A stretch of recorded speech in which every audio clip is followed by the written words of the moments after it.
Hello everyone, welcome to Bind Edutech. Board पे already ये जो क्वेश्चन लिखा हुआ है ये क्वेश्चन नंबर 72 है। बुक का नाम concept of physics, writer SC. Verma. Chapter number 29, chapter का नाम इलेक्ट्रिक फील्ड एंड पोटेंशियल। इस प्रश्न में आपको बोला जा रहा है कि एक इक्विलैटरल ट्राइंगल है और इस इक्विलैटरल ट्राइंगल में आपको वैल्यू कैलकुलेट करना है रिजल्टेंट जो डाइपोल मोमेंट होगा उसका। तो फर्स्ट ऑफ ऑल यदि आपको रिजल्टेंट डाइपोल मोमेंट फाइंड करना है तो यहाँ पे कितने डाइपोल बन रहे हैं आपको उसको पहले फॉर्मेशन करना पड़ेगा। तो यदि हम लोग इस ट्राइंगल को नाम दे देते हैं ABC सपोज कीजिए, तो यहाँ पर दो डाइपोल के कॉम्बिनेशन बनेंगे, एक इसके बीच में और एक इसके बीच में। क्योंकि आपके दिमाग में सवाल चल सकता है कि -q और -q वाला डायमेंशन क्यों नहीं बनेगा, तो दोनों सेम चार्ज रहेगा तो डाईपोल नहीं होगा, फिर वो मोनोपोल हो जाएगा।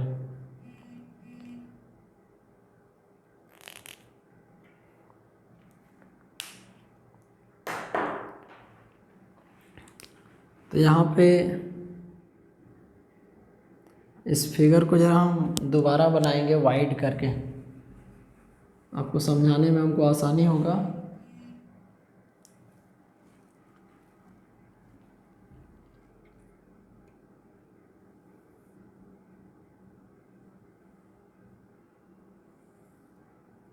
ये देखिए, ये है एक इक्विलैटरल ट्राइंगल, हर एज D है,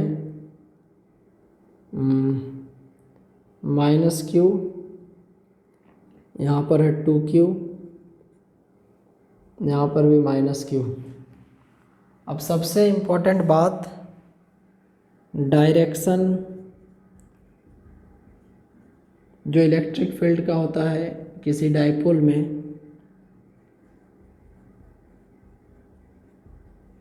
वो होता है from negative charge to positive charge.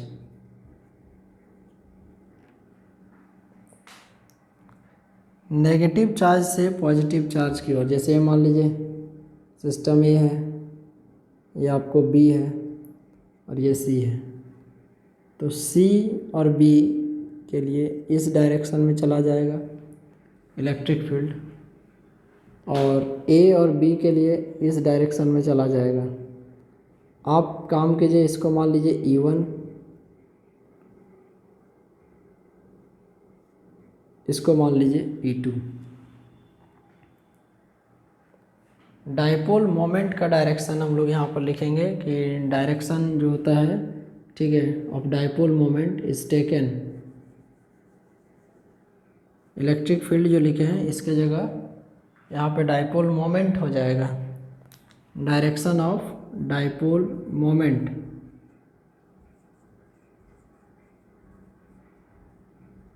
Is, तो यहाँ पे लिख देंगे, देखो डाइपोल मोमेंट को P से रिप्रेजेंट करते हैं, ये आपको हो गया P1 और ये हो गया P2, और P1 और P2 का जो रिजल्टेंट है दिस इज योर P। दो वेक्टर है, एक P1 है, इस ये रिप्रेजेंट कर रहा है from the direction A to B, और जो P2 है वो रिप्रेजेंट कर रहा है from the direction C to B। Dipole moment का डायरेक्शन नेगेटिव चार्ज से पॉजिटिव चार्ज की ओर लिया जाता है। तो यहाँ पे जो डाइपोल का फॉर्मेशन हुआ है -q और 2q, और यहाँ पे -q और 2q का, तो आप देख सकते हैं कि जो चार्जेज हैं कुछ इस प्रकार से अरेंज करके रखे हुए हैं कि दो डाइपोल फॉर्मेशन हो रहा है। अब रिजल्टेंट यदि निकालेंगे, क्योंकि इलेक्ट्रिक डाइपोल मोमेंट एक वेक्टर क्वांटिटी है, तो लिखेंगे रिजल्टेंट P बराबर root under P1 square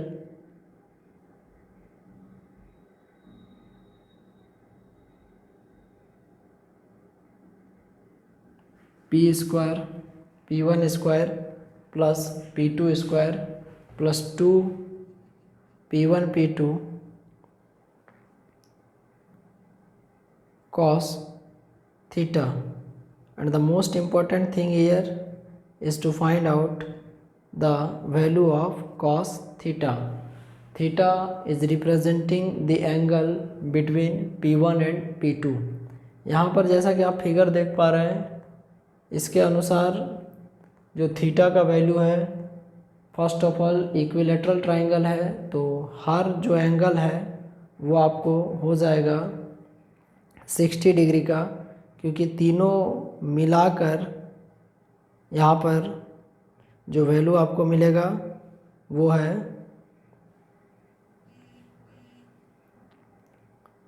180 degree. तो इसके लिए हम लोग यहाँ पर देखेंगे कि ये एंगल यदि 60 है तो ये एंगल भी आपको 60 हो जाएगा, तो ये 30 और 30। एंड नाउ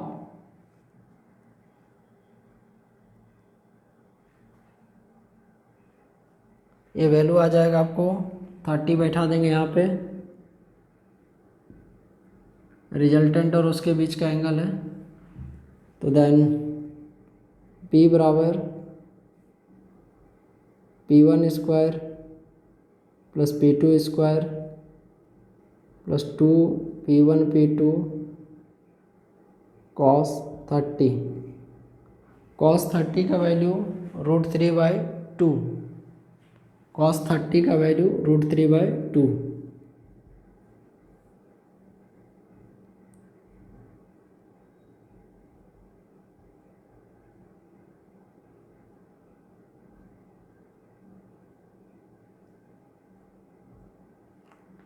अब इसके बाद जो यहाँ पे हम लोग को रिजल्टेंट मिलेगा, उसके लिए आप एक काम कर सकते हैं, थोड़ा सा 2 स्टेप में काम करना पड़ेगा। पहले इसमें आपको अभी 30 नहीं बैठाना पड़ेगा, फर्स्ट ऑफ ऑल यहाँ 60 बैठेगा, और उसके बाद जो कंपोनेंट फाइंड होगा cos 60 का वैल्यू हो जाएगा यहाँ 1/2। तब आपको रियलाइज़ होगा कि P = P1 square plus P2 square plus P1 × P2। And now इसके बाद चूँकि P1 और P2 इक्विवेलेंट है, तो P बराबर P1 square plus P2 square plus P1 × P1। सब जगह या तो P1 लिखिए या तो सब जगह P2 लिखिए। तो देन यहाँ से आपके पास जो वैल्यू आएगा, that you will have P = √3P1 square, तो √3P1। और अब इसके बाद आपको P1 का वैल्यू यदि फाइंड करना है, तो P क्या रिप्रेजेंट करता है ना, P रिप्रेजेंट करता है डाइपोल मोमेंट को। तो यदि P रिप्रेजेंट करेगा डाइपोल मोमेंट को, तो डाइपोल मोमेंट का फॉर्मूला होता है magnitude of either charge into dipole length. तो मैग्नीट्यूड ऑफ आइदर चार्ज में यहाँ पर दोनों में से किसी एक चार्ज को लिया जाएगा और उसको हम लोग मल्टीप्लाई कर देंगे लेंथ से।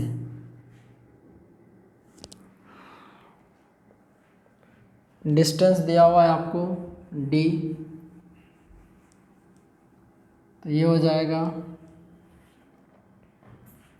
डाइपोल मोमेंट का फॉर्मूला होता है चार्ज इनटू डिस्टेंस, तो 2q × d, तो P बराबर √3 इंटू जहाँ P1 है वहाँ 2q × d।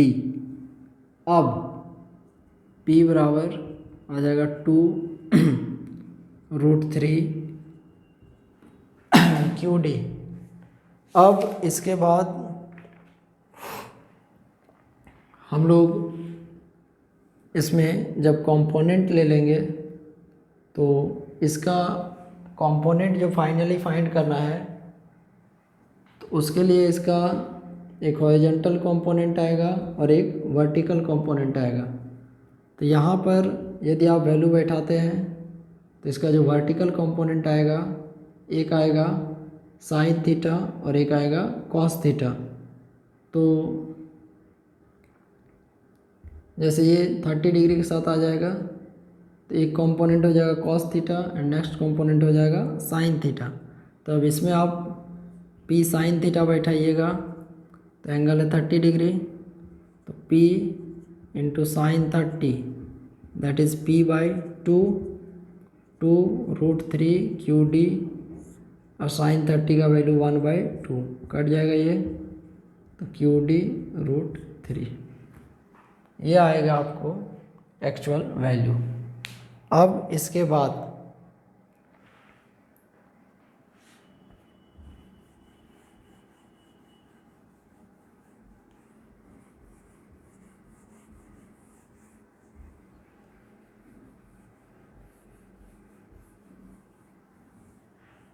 अगला क्वेश्चन है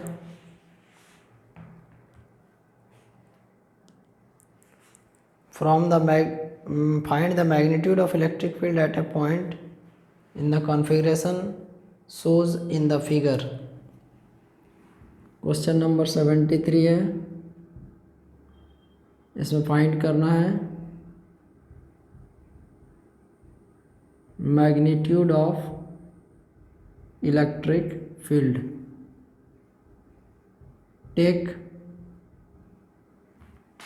टेक 2QA बराबर P।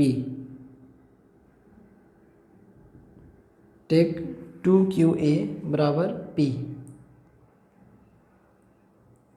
और एक चीज दिया हुआ है D is very very greater than A। तो 3 फिगर दिया हुआ है आपको। सबसे पहला फिगर है चार्ज है Q और ये रहा डिस्टेंस D। चार्ज है Q और डिस्टेंस है D। यहाँ से डिस्टेंस D है और ये है पॉइंट P। तो यहाँ से यदि आपको इलेक्ट्रिक फील्ड फाइंड करना है तो इलेक्ट्रिक फील्ड का जो फॉर्मूला होता है वो होता है KQ/R²। ये आपको इलेक्ट्रिक फील्ड का फॉर्मूला होता है KQ/R²। तो इस फर्स्ट कंडीशन में यदि हम लोग को इलेक्ट्रिक फील्ड निकालना है तो इसके लिए हम लोग क्या करेंगे कि उसका जो जनरल फार्मूला होता है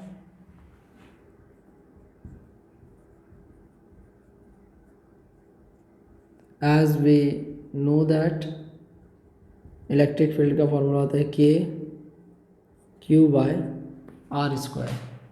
यहाँ पे जो K है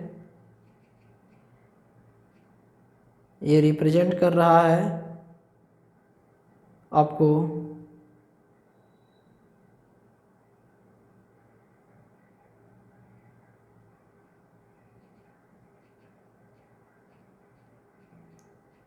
कूलॉम्स कांस्टेंट को।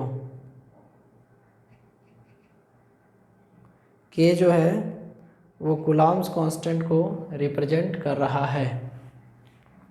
Q for charge, R for distance. यहाँ पे लिख देंगे E is equal to K का वैल्यू 1/4πε0, Q की जगह Q और जो R है उसके जगह यहाँ से डिस्टेंस है D, तो ये हो जाएगा D²। तो जो फर्स्ट वाला आया that is electric field E is equal to 1/4πε0 Q/D²। Second figure देखिए, इस क्वेश्चन में आपको 3 पार्ट दिए हुए हैं, -Q और +Q। यहाँ पर दिया हुआ है +Q, यहाँ पर दिया हुआ है -Q।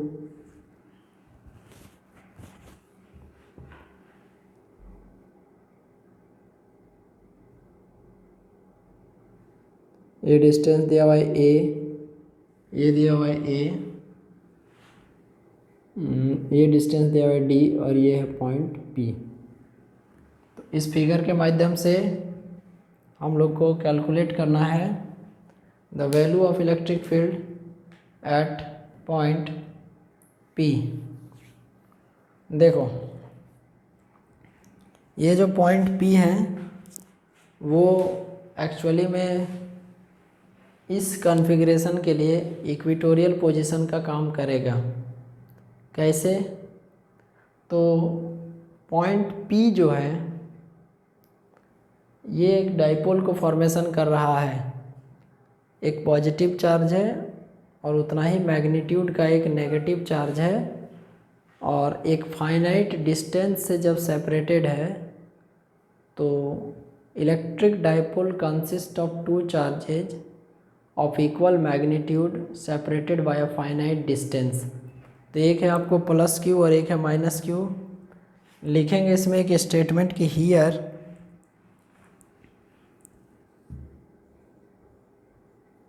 Point P acts as equatorial position. Here point P acts as equatorial position for the dipole जिसमें प्लस क्यू और माइनस क्यू चार्ज है, और जो सेपरेशन है वो 2a का है। तो देन इससे पहले भी हम लोग पढ़ चुके हैं कि किसी डाइपोल के चलते या किसी डाइपोल के कारण जो इलेक्ट्रिक फील्ड होता है उसका मान E इज इक्वल टू के पी बाय आर क्यूब आता है। किसी डाइपोल के चलते E इज इक्वल टू के पी बाय आर क्यूब। तो अभी उसी से आगे बढ़ते हुए के जो कि कूलॉम्स कांस्टेंट को बताता है, पी जो कि डाइपोल मोमेंट को बताता है। यहाँ पे आप यदि चाहते हैं तो पी सिर्फ ओनली पी के फॉर्म में छोड़ सकते हैं, otherwise if you wish then you can also find the value of dipole moment which is magnitude of either charge into dipole length. तो डाइपोल लेंथ के रूप में यहाँ पे 2a को यूज करना पड़ेगा। फॉर्मूला हो जाएगा E is equal to K into P by R cube. अब E के जगह में फिर 1/4 पाई एप्सिलॉन नॉट, P छोड़ दीजिए, आर क्यूब के जगह में डी क्यू।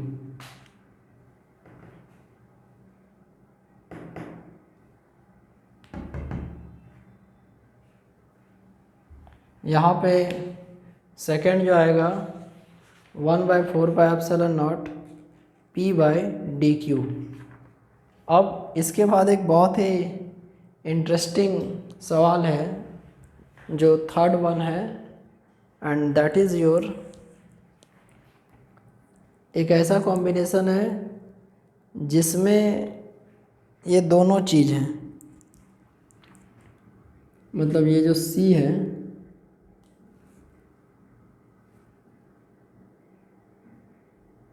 एक माइनस क्यू है, यहाँ पे प्लस क्यू है, यहाँ पर एगो चार्ज है,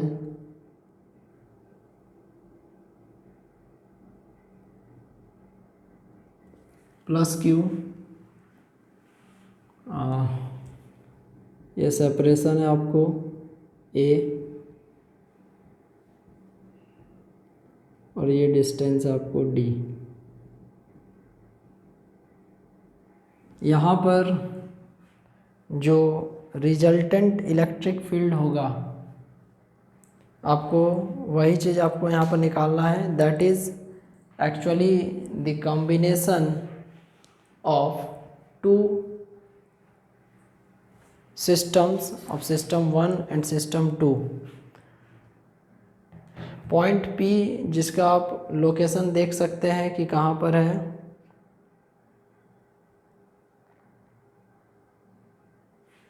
देखिए ये है पॉइंट P। अब ये तो एक इक्वेटोरियल पोजीशन को फाइंड कर रहा है, मतलब फॉर्म हो रहा है यहाँ पे। इसका रिजल्टेंट इलेक्ट्रिक फील्ड आप लोग को याद होगा कुछ इस तरीके से जाता है इधर, और इस चार्ज के कारण पॉजिटिव चार्ज है तो इसका जाएगा रिजल्टेंट इलेक्ट्रिक फील्ड इधर। तो यहाँ पर हम लोग फर्स्ट वाला कंडीशन में जो आया था, आप इसको मान लीजिए E1 और इसको मान लीजिए E2। देखो ये आपको E1 हो जाएगा और ये आपको E2। लिखेंगे resultant of E1 and E2 is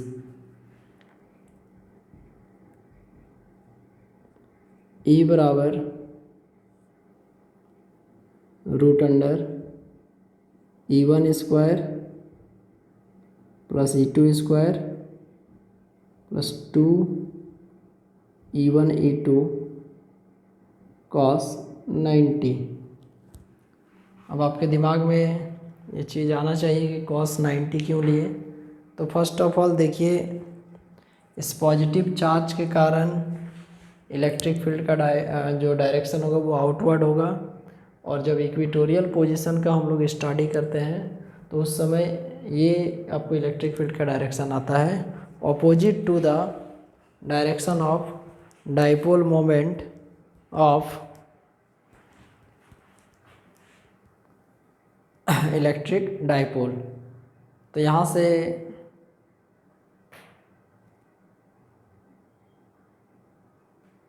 cos 90 का वैल्यू 0 हो जाएगा,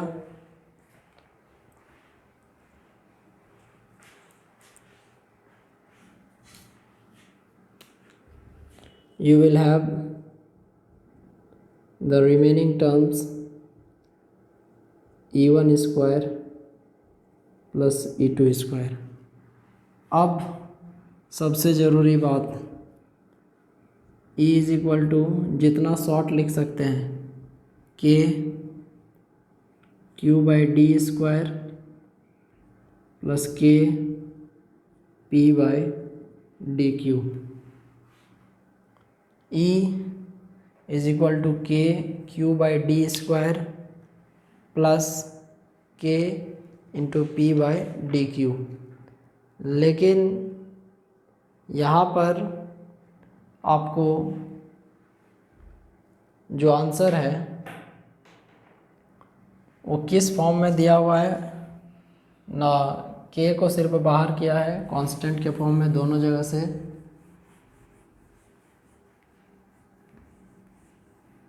स्क्वायर में है, जैसे हम लोग इसका स्क्वायर करेंगे ऐसे।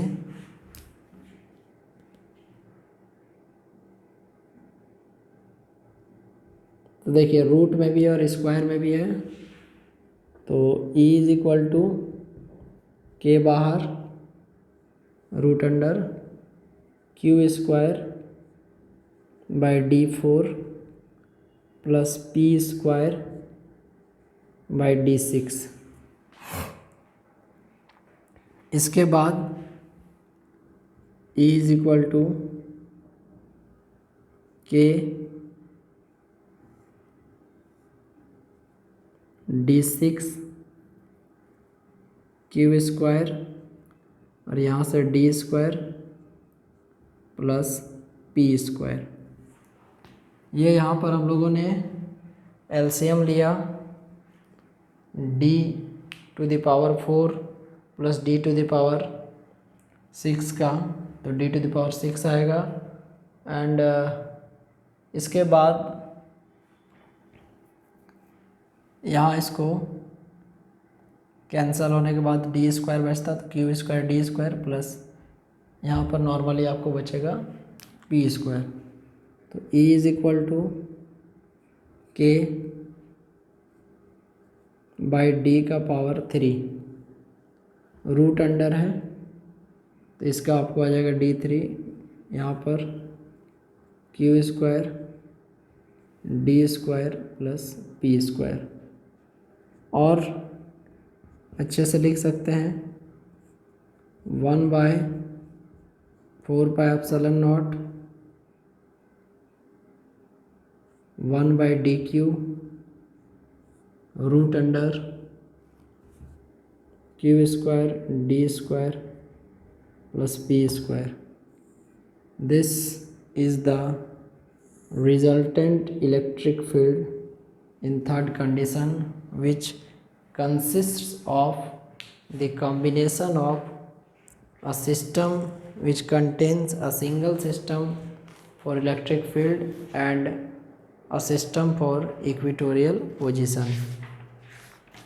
अब इसके बाद हमारे पास ऑब्जेक्टिव प्रश्न है, और गॉस थ्योरम जो है उसके विषय में भी हम लोग डील करेंगे, और कुछ ऑब्जेक्टिव प्रश्न हैं उसके बारे में हम लोग को चर्चा करना है.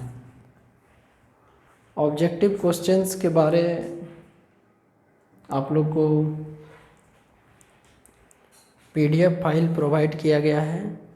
उसके प्रत्येक प्रश्न का डिटेल्ड सॉल्यूशन, कि आखिर जो भी आंसर होगा कैसे होगा, कहाँ से आता है, ये सारा का सारा कुछ आपको बताया जाएगा. यहाँ पर चैप्टर नंबर जो 29 है इलेक्ट्रिक फील्ड एंड पोटेंशियल, उसका न्यूमेरिकल्स आपको समाप्त हुआ. एंड आगे के क्लास से हम लोग के पास टॉपिक है ऑब्जेक्टिव और Gauss law and then after electrical capacitance. तो अभी का क्लास स्टूडेंट्स यहीं तक होगा. नेक्स्ट वीडियो में हम लोग इसके आगे बढ़ेंगे. Take care of yourself. Thank you very much.